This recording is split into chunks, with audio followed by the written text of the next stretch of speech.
That really good kick drum you found does not always mean it's the right kick drum for the current song you're working on. Over the next 3 minutes, I'm going to show you a process that guarantees your kick will sound incredible in the mix. And you could be certain it's providing the necessary amount of low end for the exact type of music that you make.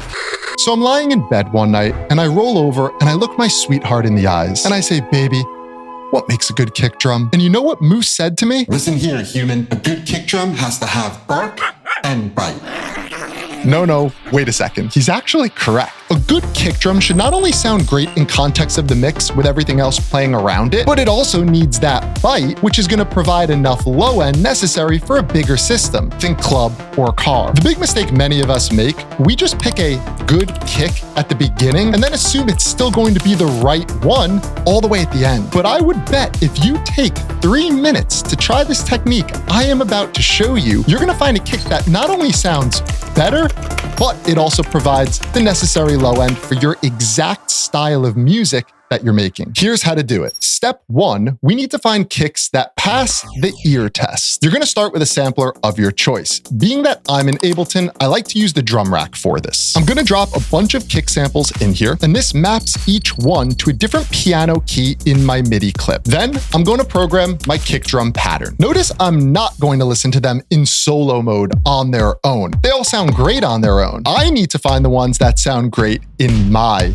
mix. As I try each kick drum, if I like the way it sounds, I'll mark it off by pressing 0 on my keyboard, and this literally just mutes the notes. I'll leave them right there as a placeholder, and then I'm just going to copy them up to the next kick above or below and continue cycling through. Anytime I come across a kick that sounds good, I just continue to repeat this process. And in the end, you're probably going to have several kicks here that sounded good, and they make it to the next round of our competition, which is the low end test. I want you to really pay attention to this next part because it can be a bit tricky. Step number 2 is going to rely on our eyes to help out a little bit. Find 3 to 5 reference tracks for the exact style of music you're making and bring them into the DAW. Next, you're going to use this free plugin, Span, which is made by Voxengo, and this will show you all the frequencies in an extremely high resolution if you just click this button right here. What you're going to do is hone in on these low end frequencies. You want to identify the kick in all of these reference tracks, and you're looking for 2 specific things. First,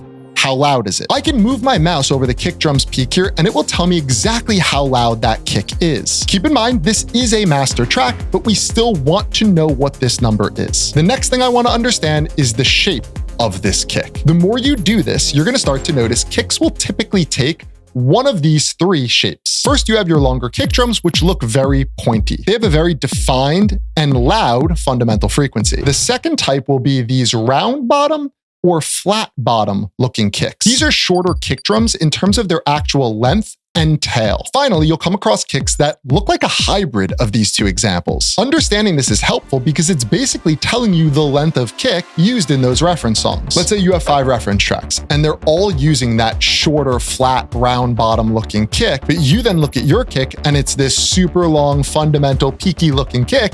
That may not be the right kick for the job. There's most likely a reason why those reference tracks are all using the same type of kick. It's something you would want to pay attention to. Let's go back to your saved kicks, open up Span, and see what they look like. Do they look similar? Are they shorter?